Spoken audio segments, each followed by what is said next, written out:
Short story, HOàI. Author, Lâm Quốc Bảo. Artwork on cover by Trong. Narrated by WiA. Part 2. His childhood home, he knew it only until 18, when he left for the South to study. Only at Tết, or for some grand holiday, did he return. Day after day, the space between himself and the place of his birth grew even wider.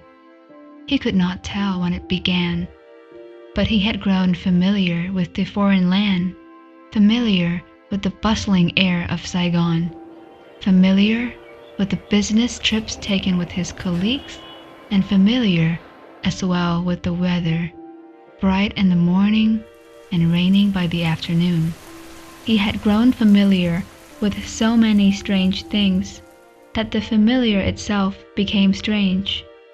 So strange that he returned only for Tết, then left at once without even a moment to take in the sights. The feast tables, the firecrackers, the children and kin had swept him away from longing before he even knew. Yet, mere strangeness toward Hanoi was not enough to keep him away. So much, he remembered, it stirred in him the wish to go back.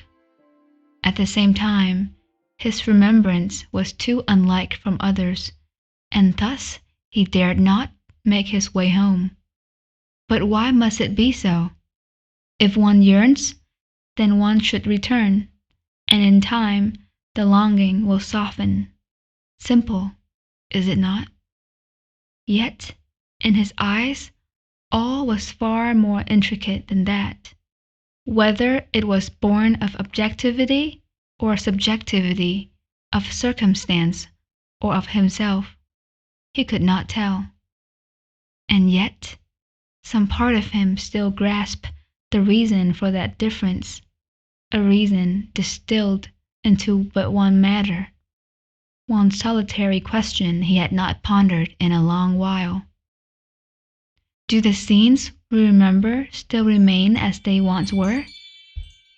Or, after our next visit, will the landscapes we long for and the objects we yearn to see have changed, slipping quietly into the spaces of our older memories, altering them forever? And then, where would all the memories from before that visit go? Would they simply grow lighter, carried away by the joyful smile of reunion? Would it be that, for the sake of a single visit, all those treasures, all that careful keeping, would leave him entirely? It was but a single question, yet it called forth 1,000 doubts in search of clarity, and yet the answer remained elusive, leaving the heart suspended and unfinished. So it was with him. He did not know, for he had never dared to try, nor did he wish to.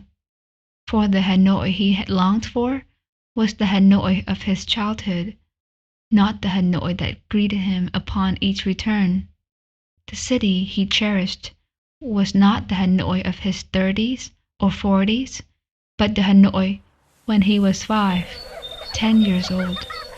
Each visit to that old place would drain away a measure of those tender memories. The more often they were touched, the more swiftly they would fade. For that reason, he kept the memories in a jar, adding a little each day. How could he bear to waste them? And so it was. He kept tormenting himself. When at home, he dared not remember, and when away, he longed, yet dared for return. Strange, isn't it? His uncertainty lingered from the restless days of youth through the slow drift of middle age, as if it might one day simply fade away. Age makes memory mercifully short. You thought that, when time came, the new Hanoi would blur and only the Hanoi of your longing would remain. But life, as it always does, refused to wait for you to grow old. barely 10 years later, his mother called to say their house had been declared a historical site, and the government would give the family funds to move elsewhere. And just like that, the hesitation was gone. He did not return. How could he go back to a place that was no longer his home? How could he remember it as his own? Something in him died that day, and he clenched his mouth like a man struck mute, wanting to return, yet never speaking it out loud. The years passed, and though the longing never quite closed over, it no longer burned as it once had. Then, only last week, he was asked to curate an exhibition on old houses in his hometown, and the memory seemed to split open again, breathing life into all that had been left suspended, half-finished, still smoldering after all these years. Produced by Wandering in Architecture. Thank you for listening.